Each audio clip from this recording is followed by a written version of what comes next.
अस्सलाम वालेकुम having beautiful mind viewers, कैसे हैं आप सब। उम्मीद करती हूँ कि इस वक्त जहाँ कहीं भी होंगे खैरियत से होंगे और अपनी ड्यूटीज़ को बहुत अच्छी तरीके से परफॉर्म कर रहे होंगे। और हमेशा की तरह मेरी आप सबके लिए दुआ होती है कि अल्लाह ताला आपको सेहत वाली ज़िंदगी और सुकून वाली ज़िंदगी दे। वीडियो में आगे बढ़ने से पहले मैं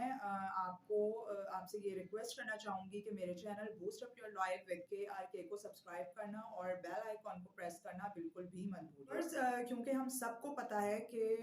बहुत जल्द हम अल्लाह ताला के दिए गए एक ख़ास महीने को वेलकम करने वाले हैं, रमज़ान मुबारक को। तो रमज़ान के हवाले से कुछ ख़ास बातें मैं आपसे शेयर करना चाह रही थी, जो बहुत सारी चीज़ों और बहुत सारे एलिमेंट्स को मिला के हमें इन बातों का रमज़ान मुबारक के महीने में ख्याल रखना होता है। कुछ चीज़ें हैं जैसे कि हम रमज़ान शुरू होने से पहले ये प्री प्लान कर रहे होते हैं कि हमें शॉपिंग इस तरीके से करनी है या कुकिंग के आइटम इस तरीके से स्टोर करना है, या हमें जो है वो क्या-क्या चीज़ें लाइक अफ्तार पार्टीज़ इस तरीके से या मेहमानों की लिस्ट भी होती है। तो ये चीज़ें सेकंड या थर्ड प्रायोरिटीज़ पर आती हैं, लेकिन सबसे पहले जो हमें रमज़ान मुबारक को वेलकम करना है उसमें इन तमाम चीज़ों को आप घर की सफाई का ध्यान रख रहे होते हैं, कुकिंग में क्या करना है, या अफ्तारी में क्या आइटम्स आपको कुक करने हैं, या सहरी में क्या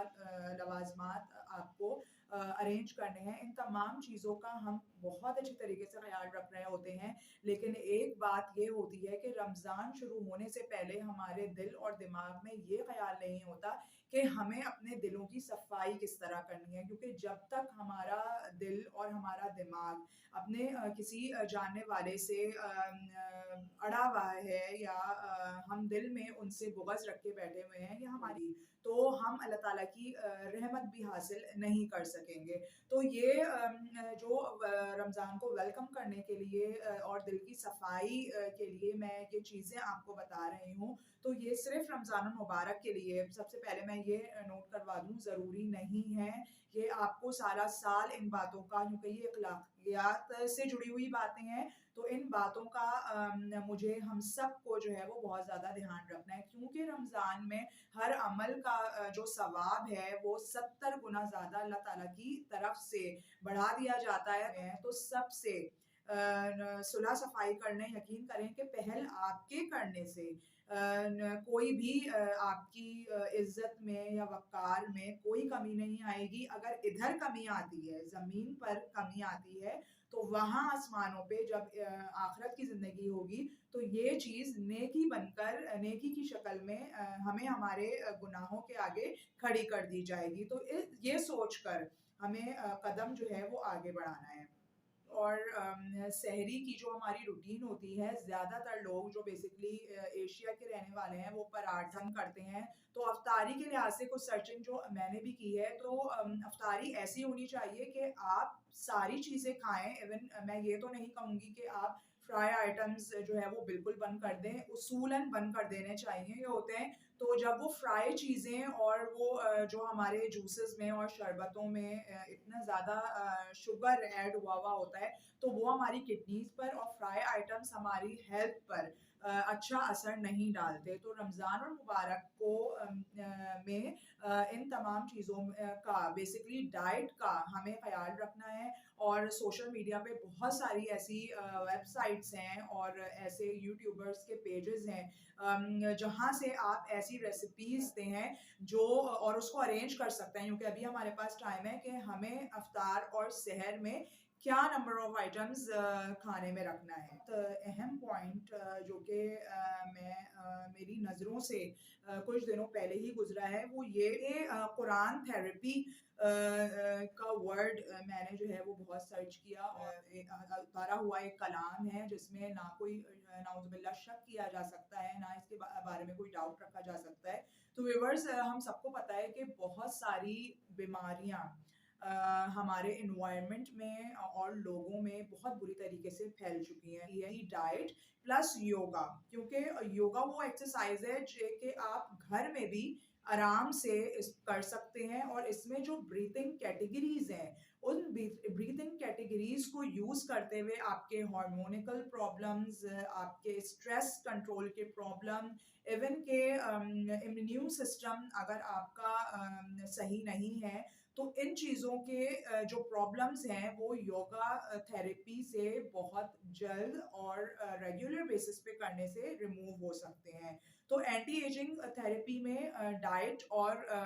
हेल्दी डाइट और योगा आ जाता है, प्लस एक चीज़ मैंने इसमें कुरान थेरेपी ऐड की है। कुरान की थेरेपी की एक एग्जांपल मैं आपको इस तरीके से दूंगी कि कुछ दिनों पहले मैंने वीडियो अपलोड की थी सूरत दुहा से डिप्रेशन का इलाज, जो प्रॉब्लम्स हैं वो सॉल्व होना शुरू हो जाएंगे। इसके अलावा मैंने एक और वीडियो अपलोड की थी कि पानी में 7 टाइम्स सूरह फातिहा पढ़कर अगर फूकें और उसका इस्तेमाल किया जाए तो बहुत सारी बीमारियों से बचा जा सकता है। तो ये इस तरह की थेरेपीज हैं जिनको हम मुसलमान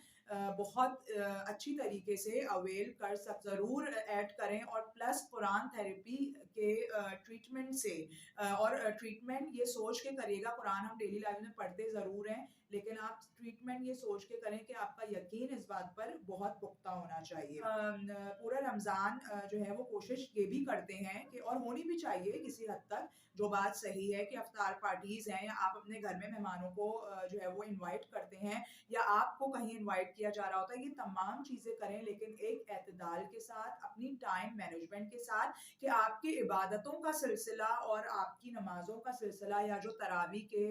जो मकासद हैं जो हमें रमज़ान मुबारक में अवेल करने होते हैं, कुरान मजीद तर्जुमे के साथ समझना होता है, कुरान मजीद ख़त्म करना होता है। कुछ सूरतें हैं जो साल में एक महीना हमें आता है ये राज के हम सूरतें भी इसमें याद कर सकें, तो ये चीज़ें ब्रेक नहीं होनी चाहिए। इसके साथ एतदाल के साथ आप जो है अफ्तार पार्टीज भी करें, आप जाएं और अपने घर में भी मेहमानों को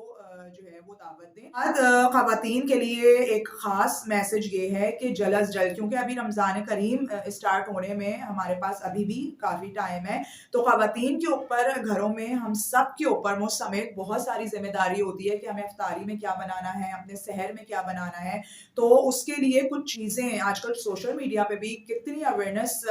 जो है वो ये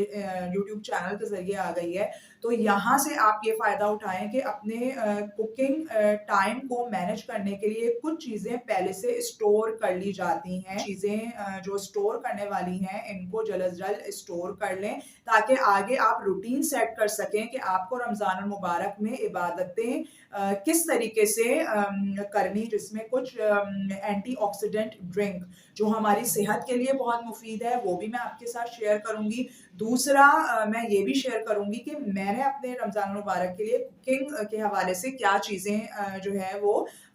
स्टोर की हैं। ज़्यादा ये भी कोशिश करें कि शॉपिंग करने में रमज़ान मुबारक को के टाइम को और इसकी बरकतों को आपको वेस्ट नहीं करना है। डाइट की भी मैंने बातें इसमें शेयर की, उम्मीद करती हूँ कि ये वीडियो आपको अच्छी लगी होगी। तो इसके साथ साथ एक बात पर आपको ध्यान रखना है, जो मैंने फर्स्ट स्टेप में आपको ये बात बताई थी कि दिल की सफाई। रमज़ान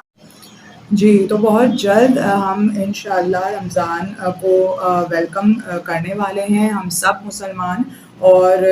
बहुत सारी चीज़ें हमें जो है वो दुरुस्त करनी है, बहुत सारी चीज़ें याद करनी हैं और अपने टाइम को बहुत अच्छे तरीके से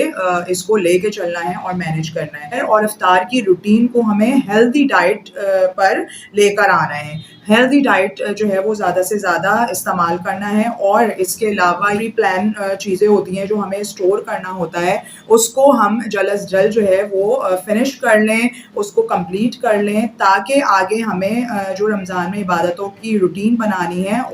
उसमें कोई रुकावट ना आए। तो इसके साथ ही मैं अपने channel boost up your life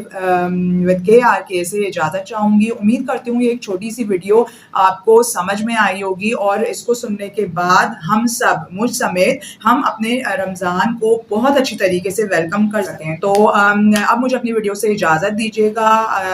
उम्मीद करती हूँ कि हम सब के रमज़ानुल मुबारक बहुत अच्छे गुजरेंगे और हम सब एक दूसरे के लिए अच्छा करने की कोशिश करेंगे और सबको दुआओं में याद रखेंगे। तो मुझे अपनी वीडियो से इजाज़त दीजिए, फिर मिलती हूँ इन नेक्स्ट वीडियो के साथ। तब तक के लिए अपना और अपने इर्द गिर्द के लोगों का बहुत अच्छी तरीके से ख्याल रखिएगा। Take care yourself. अल्लाह हाफ़िज़।